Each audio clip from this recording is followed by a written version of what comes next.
One of the biggest questions first-time homebuyers have is how much can I actually afford?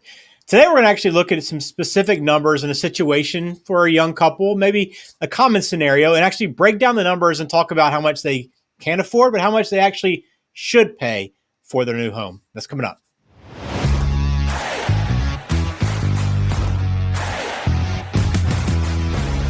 Great to have you on the Smart Mortgage Show. I'm Ben George with Bill Litton at Cross Country Mortgage. He is the regional president there. Their office is in Chaddsford, Pennsylvania. And look, we try to help people out with home buying, that process, understand the process a little bit better, what's available.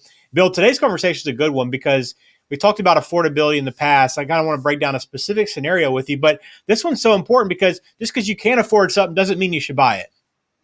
Yeah, just because you can afford it doesn't mean you should buy it. And just because the lender approves you for it doesn't mean you should buy it. So absolutely. I want to go to this kind of specific situation a little bit, talk about that, but then also the bigger picture of, budgeting and then how to actually figure out how much house you can afford, because that is the big question for a lot of first-time home buyers. So this situation, Bill, and we can kind of break it down a little bit, but a couple is looking for a home. They earn about $200,000 a year together. Not a lot of debt, about $500 on a monthly car payment. So in pretty good shape in that regard. But how much can they actually afford? Because the pre-approval for this situation here in a Pennsylvania, for this Pennsylvania couple, was about $650,000, which seems like a lot. That's a big first-time home purchase. So how do you get into these numbers and start breaking it down with them to truly understand how much they can get pre-approved for? So great question. And thank you so much for asking the question. And, I think the easy answer on this particular question is 200,000 a year. Okay.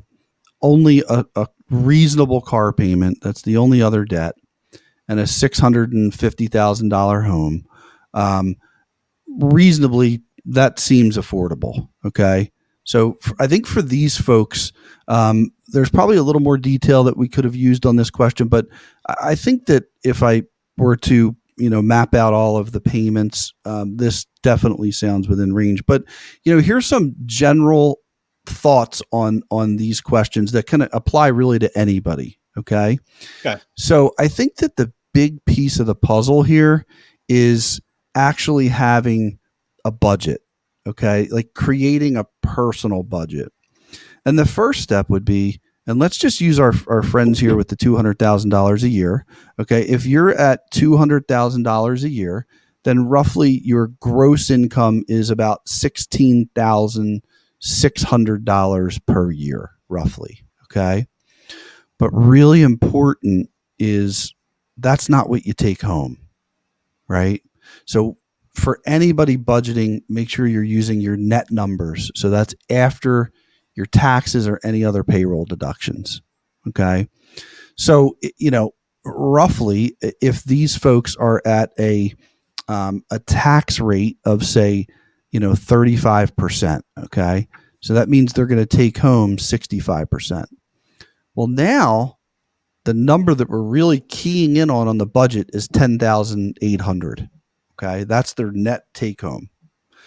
So now we look at that number and we say, okay, if we take the 10,800 and we subtract the car payment of 500 and we subtract the mortgage payment, okay, what are we left with?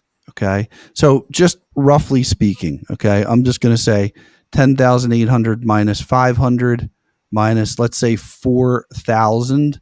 Well, now you're left with $6,300. Now what we got to do is say, well, what does this $6,300 need to cover? Okay. And so one of the things we always talk about are like, what are your fixed expenses month to month? So we only have the car loan. Okay. But all of your utilities now, although they're not fixed, they're usually within a range. So are you putting into this scenario all of your utilities, your insurance payments for car insurance, also, if coming out of your payroll is any kind of health insurance, okay? So we want to make sure we consider all of those expenses. the other set of expenses that we want to look at is, what are your leisure expenses? Okay. Do you go out to dinner? Do you go to concerts? Do you go to sporting events? Because buying this new house is going to be a really cool new thing, but you don't want to be chained to your house and you can't go do anything or have any fun or go on any vacation. So we need to put these items in the budget. Um, you know, really important is setting your financial goals. So can you still fully fund your 401k? Can you still fund any mutual funds or IRAs if you're within the income limits to fund an IRA? Do you know what age you want to retire at and what kind of lifestyle you're going to have? Can you put enough away to meet those goals? Or does this house eliminate your ability to do that? Which there could be a reason why that makes sense, but you need to know before you go in that that's what you've chosen to do before you're locked into this new payment in this new house. So, also, you're going to want an emergency fund, right? You're going to want to have some cash on the side so you don't have to take out of an investment if there's an emergency. So you're going to want to have some liquid cash available. And you're also going to need to think about what if, not what if, when something breaks, what's the maintenance on the house? We usually, when we're pre-approving in the budget, we talk about, well, what's a maintenance figure? What would a maintenance number look like based on the size of the house and the type of the house? Do we want to allocate roughly $400 a month to maintenance? Yeah, maybe nothing happens for 3 months, but then after 3 months, there's a $1,200 expense. So are we putting money away for maintenance on the home? I also think that, considering budgetary changes down the road, are we going to have kids? What are those expenses? If you're going to have kids in a year, that's going to be a very real expense that creeps up quickly. We want to make sure we accounted for that. Or the opposite is, hey, our kids are going to graduate and now we have them in private school, and the private school tuition is going to go away, or we're moving to a better public school district and that private school tuition is going away. So now our budget's actually going to get a little bit better or leaner. So we want to help you understand the budgeting aspect. And this question here, is really a budgeting question. And we want to dig deep into those, the minutia, make sure we catch everything in the budget. Yeah, that's a great breakdown, Bill. I mean, there's a lot of things that you might not be thinking about in terms of factoring in how much you truly can afford to pay. And then when you start listing all those items and areas, you start to see, okay, I don't want to really max out probably how much I'm getting pre-approved for, because there's just so many different factors that could come into play. And it's nice to have a little bit of that breathing room. And you touched on kids. I mean, in this situation, I think they're kind of mid to late 20s. So they could be, thinking about kids in their future. And as you mentioned, that's a serious expense. And, what you can afford now is completely different than what you could afford then. So there's something, again, to keep in mind. Is there any rule of thumb, though, in terms of, generally, I guess, what you could get a pre-approved for in terms of percentage of your income? And then is there kind of a general guidance you would give, like a family member or something, Bill, if they said, oh, how much should I actually, what percentage of my income should I actually put towards my mortgage? What's a good safe number? Well, what I would say is this. In general, from an approval standpoint, usually your mortgage payment can be equal to roughly 50% of your gross income. Okay. And that sounds like a really high number. Yeah. I personally, when I'm working with customers that are going there, there's usually maybe more to the picture. There's a spouse that's not on the loan, so it's not counting into the debt ratio to help the debt ratio. Or there's some kind of change that's on the horizon that's going to be helpful. But certainly that number, 50% from a pre-approval standpoint. I would say, though, I don't think I don't love, there are certain other, financial folks out there that seem to think there is a number. I don't. I think it's very customized.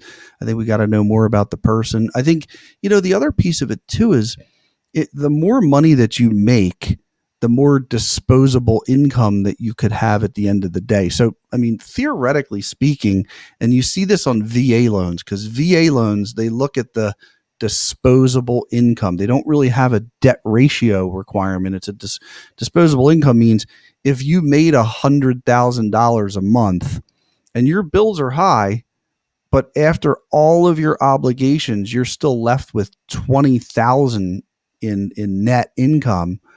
Well, theoretically, that's a lot of money to take care of all the items that we don't put into the debt ratio. And you could be doing a substantial amount of savings even with that type of a debt to income scenario. So, you know, I more like to get into the weeds on this stuff and understand it to a deeper level than just putting a standard calculation on that. Yeah, I love that. There's not a specific answer that applies to everyone, right? It's case by case. So great question, good starting point. And glad that somebody would be asking that question, Bill, and not just kind of taking that pre-approval for what it's worth and looking for a home at the top end of that. So if you want to, again, dig into this further, whether person that's asked this question or you're thinking about buying a home coming up here pretty soon and want to begin that process, look no further than starting with Cross Country Mortgage and that free 15-minute mortgage and loan consultation. It's a great way to get started, kind of looking at some of these details, some of these factors that will play into how much you can afford and how much you'll want to actually spend every month on that mortgage. But you can do so by going to smartmortgageshow.com. All the contact info right there in the show description as well. But good stuff, good question. And Bill, thanks for kind of breaking that down. It is a big budgeting topic here in discussion. And I think you did a good job kind of highlighting some of those factors that come into play. Absolutely. And again, we're always here to help with that stuff. If you allow us to help you through the mortgage pre-approval process, it's something that we touch on and we dive deep as you need to go with it. Some people, by the way, they have spreadsheets and they're very well budgeted, and other people don't understand it at all. And we can help all types, and certainly we're here to help with that. I love that. Well, we appreciate you watching. Subscribe to the channel if you haven't done that already, and we'll have another video coming soon. Take care. Thank you.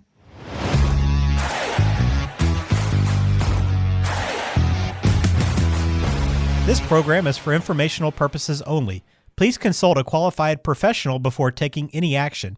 Bill Litton is a loan advisor and regional president with Cross Country Mortgage, NMLS number 147060.